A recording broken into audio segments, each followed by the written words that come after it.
गणपती बाप्पा मोरया. बघा आता काय मस्त असे बाप्पांच्या आवडीचे मोदक इथं बनवलेले आहेत. अहो हे उकडीचेच मोदक आहेत. फक्त हे चॉकलेट फ्लेवरमध्ये बनवलेले अतिशय सॉफ्ट आणि टेस्टी असे लागतात. याचबरोबर आपण पांढरे ही मोदकची रेसिपी यूट्यूबवरती अपलोड केली, ती तुम्हाला संगीता सोमी किचनवरती पाहू शकता. हे मोदक आहे तुम्ही 24 तास जरी ठेवले तरी असेच असे सॉफ्ट राहतात. हे मोदक बनवलेले आहेत ते मी गूळ घालून बनवलेले अप्रतिम अशी रेसिपी झालेली. अतिशय सॉफ्ट असे मोदक तयार होतात. याला कळ्या कशा पाडायच्या आहेत ते तुम्ही पाहू शकता. यातील कळ्या बघू शकता. अप्रतिम अशा याला कळ्या पडलेल्या आहेत आणि त्या कशा करायच्या आहेत त्यात मी या व्हिडिओमध्ये सांगितलेल्या आहेत. आता इथं मी सुरुवातीला तुम्हाला चॉकलेट मोदक कसे करायचे आहेत, कशा कळ्या पाडायचे ते दाखवणार आहे. याची पांढऱ्या मोदकाची रेसिपी मी यूट्यूबवरती अपलोड केलेली, ती तुम्ही संगीता सोमी किचनवरती पाहू शकता. त्याची लिंक मी या डिस्क्रिप्शनमध्येही देईन. आता इथं आपण चॉकलेट मोदक कसे करायचे ते बघणार आहोत. इथं मी पीठ मळून घेतलेले. याच्यामध्ये तांदळाची पिठी आहे, त्याचबरोबर कोको पावडर घालून याचं वाफवून मी पीठ मळून घेतलेलं आहे. आता याची मी एक लाटी करून घेतलेली अशा पद्धतीने आणि त्याला आपण कळ्या पाडत असताना कशा प्रकारे कळ्या पाडायच्या तिथे तुम्ही बघू शकता. 2 नंबरचं बोट साईडला ठेवायचं, मागच्या 2 बोटांनी चिमटीने पकडून अशा पद्धतीच्या कळ्या आहेत त्या पाडून घ्यायच्या आहेत.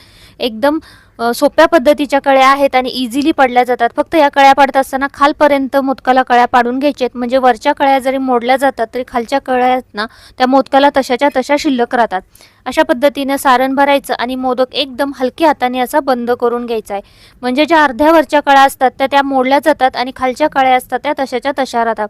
त्यामुळे कळ्या देत असताना एकदम मोठ्या अशा खालपर्यंत कळ्या द्यायच्यात, म्हणजे आपल्या मोदकाला कळ्या त्या व्यवस्थित दिसल्या जातात. त्यानंतर थोडीशी फिनिशिंग हाताने करून घ्यायची आणि आपला मोदक आहे ते मस्तपैकी तयार झालेल. आता आपण दुसऱ्या पद्धतीने बघूया. हा पुरीचा साचा आहे आणि त्यामध्ये कागद ठेवून 2 कागद ठेवून त्याच्यामध्ये लाटी ठेवून अशा पद्धतीची लाटी मी करून घेतलेली, जशी आपण पुरी करतो त्या पद्धतीने.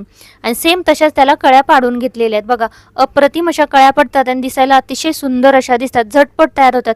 एकटं करायला असेल मोदक तर मोदक करायला भरपूर वेळ जातो. जर तुम्ही हाताने कळ्या पाडणार असाल तर त्यासाठी तुम्ही ही ट्रिक वापरू शकता. हा पुरीचा साचा आहे, त्याच्यामध्ये कागद ठेवून अशा पद्धतीची लाटी करून तुम्ही मोदकला कळ्या देऊ शकता आणि पटकन मोदक तयार करू शकता. तर अशा पद्धतीने मी बाकीचे मोदक सगळे तयार करून घेणार. इथं बघू शकता हाही मोदक आपला अप्रतिम असा तयार झालेला आहे आणि अजिबात जाड वगैरे मोदक होत नाहीत. एकदम पातळ असे मोदक आहेत ते तयार होतात. इथं आता मी 11 मोदक तयार करून घेतलेली आहेत आणि याला 12 ते 15 मिनिटं याला वाफ काढून घेतलेली आहे. आता याला थोडंसं थंड करूया आणि त्यानंतर आपण सर्व करून घेऊया. आता इथं आपले मोदक आहेत ते थंड झालेले तिथं बघू शकता. आता आपण सर्व करून घ्या. त्याचबरोबर इथं गणपती बाप्पा आणि मूषकराजी तयार झालेले आहेत. आता आपण त्यांना बाकीचे जे मोदक थंड झालेले आहेत ते आपण सर्व करून घेऊया. अप्रतिम असे मोदक तयार होतात. तुम्हाला ही रेसिपी कशी वाटली ते नक्की सांगा. एकदा बनवून बघा. आवडलं असल्यास चॅनलला सबस्क्राईब करायला मात्र विसरू नका आणि पांढरे मोदक बघायचे असतील तर संगीता सोमी किचनवरती तुम्ही पाहू शकता.